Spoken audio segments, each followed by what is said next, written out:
శ్రీగురుభ్యో నమః. హరి ఓం. ముఖం పద్మదళాకారం వచశ్చందన శీతలం హృత్కర్తరి సమం చ అతి వినయం దూర్థలక్షణం. ముఖము తామర రేకుల్లాగా చాలా అందంగా ఉంటుందిట. మాటలు గంధం వలె చల్లగాను వినసొంపుగాను ఉంటాయిట. కానీ మనస్సు మాత్రము కత్తెరలాగా ఎదుటివారికి వినేవారికి హాని చేసేదిగా ఉంటుందిట.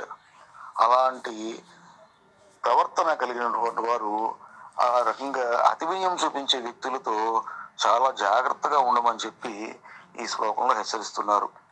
దీనినే అతి వినయం ధూర్త లక్షణము అంటారు.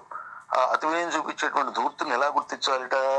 ఇందులో చెప్పినట్టుగా వాళ్ళు చూడటానికి చాలా అందంగా ఉంటారు.